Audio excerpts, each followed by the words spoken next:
നാമത്തിൽ മഹത്വം ഉണ്ടായിരിക്കട്ടെ. എല്ലാവർക്കും എൻ്റെ സ്നേഹവന്ദനം. ഇന്ന് പറയാൻ പോകുന്ന എൻ്റെ കൊച്ചു കഥയുടെ പേര് ചതിയൻ്റെ ഗതി. ഒരിടത്ത് ഒരു വനത്തിൽ രണ്ട് കാക്കകളുണ്ടായിരുന്നു. അവർ തമ്മിൽ വലിയ സുഹൃത്തുക്കളായിരുന്നു. ഒരു ദിവസം അവർ തമ്മിൽ വലിയ വഴക്കുണ്ടായി. ഒരു കാക്കയുടെ പേര് മിട്ടുക്കാക്കയും ഒരു കാക്കയുടെ പേര് കിട്ടുകാക്കയും. മിട്ടുക്കാക്ക പറയുവാൻ ഞാനാ ശക്തൻ, ഞാനാ കേമൻ. മിട്ടുക്കാക്ക തിരിച്ചു പറയുവാൻ അല്ലല്ല, ഞാനാ ശക്തൻ, ഞാനാ കേമൻ. അങ്ങനെ അവർ തമ്മിൽ വലിയ തർക്കമുണ്ടായി. അങ്ങനെ കിട്ടുകാക്ക പറയുവാ, അങ്ങനെയാണ് ആരാ ശക്തൻ, നമുക്കൊന്ന് പരിശോധിച്ച് നോക്കാം. മിട്ടുകാക്കയ്ക്ക് അതിന് സമ്മതമാണ്. ആരാ ഏറ്റവും കനമുള്ള സഞ്ചിയിൽ കാലേ തൂക്കി പറക്കുന്ന അവരാണ് വിജയി. കിട്ടുകാക്ക ദുഷ്ടനും കൗശലക്കാരനുമായിരുന്നു. അവൻ അവൻ്റെ സ്വന്തം സഞ്ചിയിൽ പഞ്ഞികളായിരുന്നു നിറച്ചത്.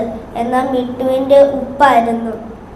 അങ്ങനെ അവർ കാലേ തൂക്കി പറക്കാൻ തുടങ്ങി. അല്പസമയപ്പോൾ മഴ ചാറാൻ തുടങ്ങി. അങ്ങനെ കിട്ടുവിൻ്റെ സഞ്ചിയിൽ മഴത്തുള്ളികൾ നനഞ്ഞ അതിൻ്റെ ഭാരം കൂടി. എന്നാൽ മിട്ടുവിൻ്റെ ഉപ്പാക്കട്ടെ അത് അലിഞ്ഞും പോയി. അങ്ങനെ മിട്ടുവിൻ്റെ സഞ്ചിയുടെ ഭാരം കുറഞ്ഞു. അങ്ങനെ മിട്ടു ഉയർത്തി പറന്നു. അങ്ങനെ മത്സരത്തിന് മിട്ടു ജയിച്ചു.